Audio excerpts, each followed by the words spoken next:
So, competitive Overwatch just came out, and the verdict? It's fine. I mean, it's good. I mean, like, there's so many different versions of online competitive modes and shooters that this one is just kind of as good as the rest of them. So it doesn't really stand out that much. And as well as that, it kind of has a few small problems. Now, none of these problems are that big.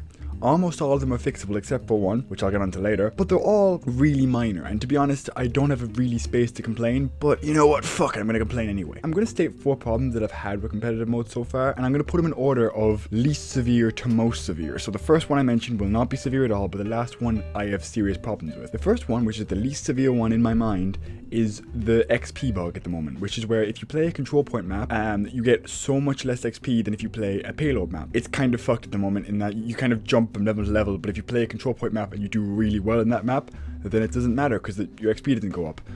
The reason this is the least severe problem is because I guarantee this is a bug, and the second Blizzard actually is told about this and they're told by beta testers or whoever, they'll notice it and they'll get rid of it. It's probably just a bug. This cannot be intentional, because if it's intentional, it doesn't make any sense. Like, what? Why? No.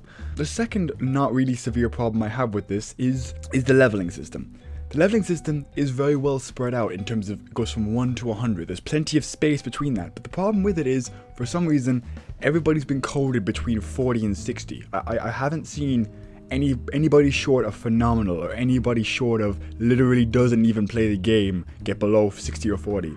Like, the thing with being in the 60 percentage, which is like considered high I think in some cases, is if everybody's there, nobody's there. Therefore, it's basically just casual. You may as well just be playing with no rankings at all if rankings are that close to everybody. I mean, there's so many players I've seen at the moment who are from 40 to 60. There shouldn't be that much players, because I've played a lot of games of around the 40 mark, and they range in skill a lot. They range from amazing player to complete trash. I'm not knocking the people who are bad, I'm just saying that there's a huge range in one level. Now, the reason I think this isn't that severe is because this'll even out. It should even out. As people do worse and people do better, it'll just spread out eventually, and soon enough, the good players will rise to the top, and the bad players will probably stay lower, and it'll spread out a bit like CS did when it first got its competitive modes. So it's saying that this problem isn't that annoying to me as well. These first 2 problems I don't see an issue in at all. However, the last 2 problems, the next one I'm going to discuss now, are a bit irritating. The first one is the community. Now, the community is really bad. I mean, I made a video already about how toxic the community was, but that wasn't casual. Literally, it turns out if you add an incentive to win and a punishment for losing every single game, that cancer doesn't just add up, it fucking multiplies. And everybody just becomes a dickhead. It's almost league level of everybody blames each other. Now, of course, I've met some nice people, but almost every game I've played, there's been at least one person who has been constantly raging in the chat, like literally non-stop, more than they're playing. This was, as I said earlier, the only problem that Blizzard won't find it easy to fix, because, to be perfectly honest, it is very difficult to fix a shitty community. You just gotta roll with it, or you gotta make a really strict community guidelines, and you gotta make reporting really, really easy, and you gotta make reporting a really heavy punishment, and you gotta have, it's very difficult to work that properly, because people who are dickheads might report to people for no reason. That's the thing. So you can't really rely on reporting as much as you might think with these people who are as toxic as they are in the chat. This is irritating to me, because if I wanted a toxic community, I'd just go and play League, because yeah, it's almost League levels of toxic at some points. But at the end of the day, you can kind of handle it. It's not the worst thing ever, which is why it's not the biggest gripe I have with the competitive scene, because I was almost expecting it. Like, when you add an incentive to winning in a game like this, people get stressed out, they get angry. I got angry playing this game just because of how much stress happens, because if you lose a level, and then you just go down rapidly, and then it just goes to shit.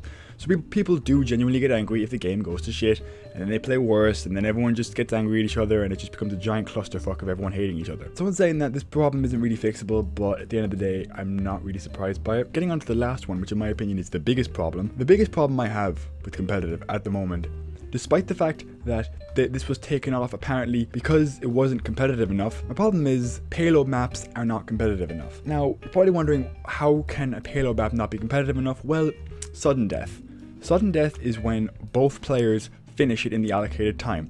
If one team doesn't finish it, but the other team gets to that point, then the other team wins. That's fair enough, that's fine. If one team finishes it and the other team doesn't, then the team who finishes it wins. That's also fine. The problem I have is when both teams finish it. Now, the first thing that comes to your mind when you hear that is it should go to time, because at the end of the day, the best and most efficient team usually get the payload done the fastest. That is the indicator of a great team. But the thing is that time is not a factor here. Instead, they go to sudden death. And sudden death, I don't know how they decide who attacks and who defends, but it's basically to the first point with a much more limited timescape. So for example, in Hanamura, the first point you have to get to the payload that you have to capture, it's literally just that, and you've like 2 minutes to do it. The problem I have with this is, firstly, if which team is attacking and which team is defending is decided by chance, like a coin flip, then that's literally the most counter-competitive thing they could have done. And even if it's not, if a team is better at attacking than defending, and then there's another team who is good at both attacking and defending, but they're not like the best in the world at either, but they're still very good at both. In the eyes of this game mode, the team who are just good at attacking can win, even though the team who are attacking and defending might not win. The problem I have with this is this classifies teams who get it done in the who get the payload done in the very last second, and a team who gets it done literally by landsliding the entire team, like gets done like 3 to 4 minutes on like King's Row, like that short a time span. It puts them in the same box and says, okay, you're both clearly even. So here's a tiebreaker round, which almost completely nullifies the rest of the game to decide who the best is. There's been other games that have done this game mode and it doesn't really work. Almost every community driven competitive scene that has this in the game almost completely ignore it and try to opt for different options to decide tiebreakers, because it's not a good way to decide tiebreakers. And the thing is, it happens quite often that both teams finish a payload. Like, I've played games before where we were landslided the first round and we barely inched it in the end, and still we were decided in this as the same standard as the team who landslided us. At the end of the day, the team who landslided us should have won there. Anyway, those are my 4 gripes to competitive, and competitive is actually pretty well done. 3 of the 4 problems I've stated there, except for the community, the rest of them are completely fixable. And I think with some advice from the community and some just little bit of tweaking, it could be completely fixed. So, in saying that, competitive has the potential to be really, really good. It actually has the potential to be a really good competitive mode. But they have to fix these little bugs and kinks first, which is fine because it just came out. And apparently, there was bigger problems before it came out, i.e. before they took it down and tried to fix it. But I wasn't around to play it at the time. Anyway, tell me what you think about competitive mode in the comments. Personally, I think it's pretty good. I just don't like the community and those little bugs I've stated before. Apart from that, I hope you enjoyed the video. I'll see you again next time and have a nice day. The second biggest problem I have is... What the fuck? Oh, it's the irony. It says record on the alarm button.